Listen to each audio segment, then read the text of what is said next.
Merhaba çocuklar. Bugünkü hikayemizin adı Pisi Pisi ve Fare Bıdık. Bugün hangi hayvan nasıl ses çıkarır biraz da bunu öğreneceğiz. Hadi bakalım Pisi Pisi ve Fare Bıdık ne yapmış? Sizden küçük bir ricam var. Hikayelerin devamı için abone olup beğen tuşuna basmayı unutmayın. Hadi başlıyoruz. İşte karşınızda Fare Bıdık. Bu da tatlı kedimiz Pisi Pisi. Pisi Pisi çiftlikte yaşardı. Bir gün çok erken saatte Pisi Pisi arkadaşlarının yanına koştu ve onlara "Merhaba, bugün buradan geçen bir fare gördünüz mü?" diye sordu. Horoz, tavuk ve köpekçik diye cevap verdi. "Nasıl yani? Hayır mı?" dedi Pisi Pisi üzgünce.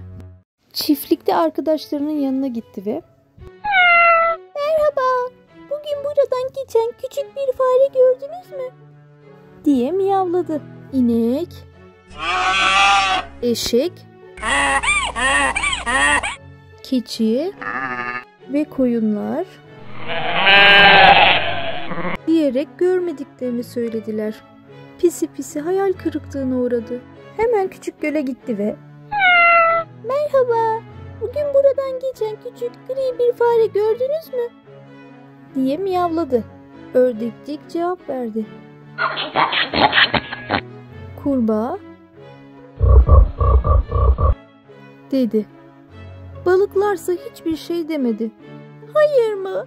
Hayır mı?" dedi Pisi Pisi. Pisi Pisi çayırlara koştu.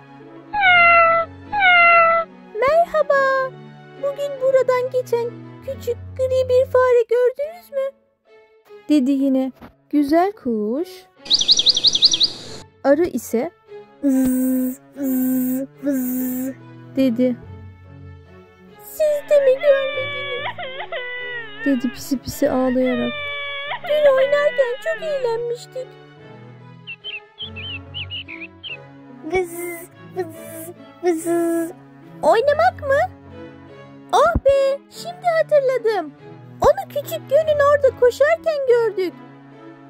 Pisi Pisi heyecanla küçük göle koştu ve sordu. "Arkadaşım Fare Bıdık'ı gördünüz mü? Onunla oynamak istiyorum."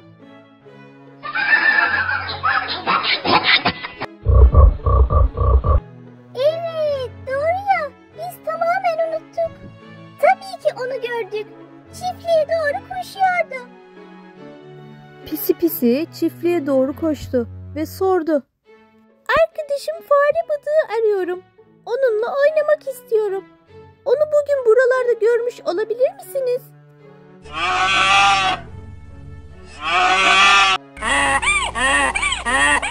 dedi inek ve eşek.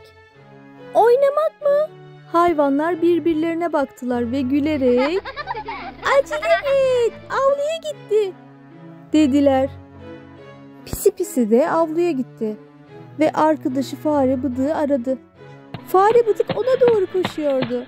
"Neredeydin? Sabahtan beri seni arıyorum" diye sordu. İkisi de heyecanla birbirine sarıldı.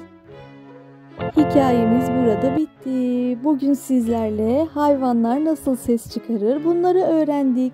Hoşça kalın çocuklar, görüşmek üzere.